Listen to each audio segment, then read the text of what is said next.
안녕하세요, 죽투입니다. 오늘도 비트코인 시황 시작해보려고 합니다. 지난 방송을 했을 때가 32.5K 부근을 찍고 막 내려왔을 때였는데요. 이 이후로 며칠간 계속해서 박스권 안에서 횡보를 하다가 결국 박스권 하단을 향해서 내려가고 있는 모습입니다. 오늘 시황 영상 또한 기존에 말씀드렸던 관점과 사실 동일하기 때문에 빠르게 그리고 간략하게 정리하는 식으로 진행을 해보겠습니다. 크게 보면 지난 코로나 사태 20년 3월 이후 이렇게 큰 상승장이 있었죠. 21년 4월을 마지막으로 한 번의 큰 조정이 있었고요. 그 다음 다시 단기 상승 랠리가 있으면서 다시 하락을 시작한 모습입니다. 작년 11월을 고점으로 지금까지도 계속해서 하락을 하고 있죠. 이 하락에 대해서 저는 이렇게 큰 평행 채널이 깨졌고 과거의 비트코인이 이렇게 큰 평행 채널이 깨진 뒤에는 그 하락의 범위가 이렇게 평행 채널을 그대로 옮겨놓은 또 다른 평행 채널의 하단 부분까지도 충분히 갈 수 있는 상황이다 라고 보고 있고요. 물론 꼭 이렇게 간다까지는 아니지만 확률적으로 통계적으로 이 정도까지도 하락이 나온 적이 많았다. 그렇기 때문에 생각은 해두어야 된다 라고 보고 있습니다.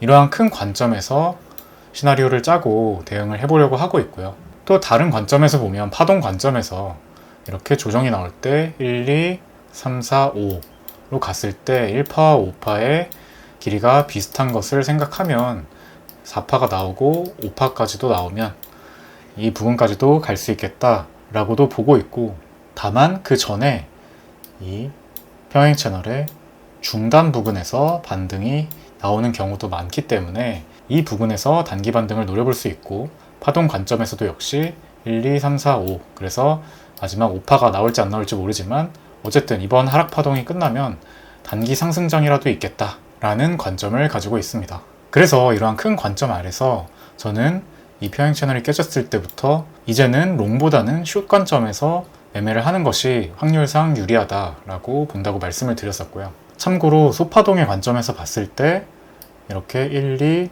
3 그리고 마지막 5파동이 남아있을 수 있겠다. 그렇다면 이 지점 24.5에서 22K까지 내려와서 반등이 올 수 있겠다 라고 보고 있고, 만약에 여기서 이렇게 저점을 한 번 더 깨주고 내려온다면 일봉상 다이버전스가 출현할 확률이 높습니다. 차트의 가격의 저점은 낮아지지만 상대적인 강도를 의미하는 이 RSI라는 지표는 점점 저점이 높아진다. 즉 하락의 세기가 점점 약해지므로 반등의 가능성이 높다 라고 해석하는 지표죠. 일봉상 이렇게 다이버전스가 뜰 경우에는 굉장히 신뢰도가 높기 때문에 마침 평행 채널의 하단이기도 한 이 24.5에서 22K는 단기 반등을 노려볼 수 있는 반등 포인트다 라고 보고 있습니다. 어찌됐든 말씀드렸던 큰 관점에서 지금은 하락장이 맞기 때문에 롱보다는 숏 위주로 봐야 한다고 말씀을 드리고 있고요.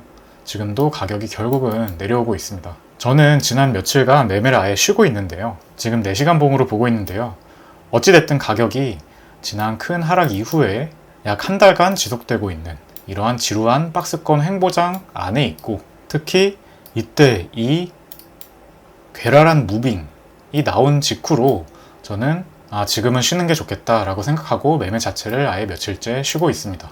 그랬던 이유가 몇 가지 있는데요. 아까 말씀드렸던 것처럼 박스권의 중단이기도 했고, 따라서 방향이 어느 쪽으로 이탈할지 모르는 상황이라는 점 한 가지와, 이렇게 단시간 안에 이렇게 저항선, 지지선이 있을 때 저항선까지 빠르게 올렸다가 또 지지선 부분까지 빠르게 내렸다가 다시 빠르게 올리는, 이렇게 단기간 안에 이 박스권을 꽉꽉 채워서 위아래로 움직이는 무빙이 굉장히 이례적으로 보였기 때문입니다. 따라서 지금은 분석하기가 굉장히 힘들고, 그냥 박스권 안에서 빠르게 개미털기를 하면서 움직이고 있구나 라는 생각에 잠시 매매를 쉬는 것도 좋겠다 라고 생각을 하고 있었습니다. 또 패턴 관점에서도 봤을 때 이러한 조정의 모양이 이렇게 A, B, C 후에 삼각형의 수렴이 나오고 올라가는 형태가 될 수도 있고요.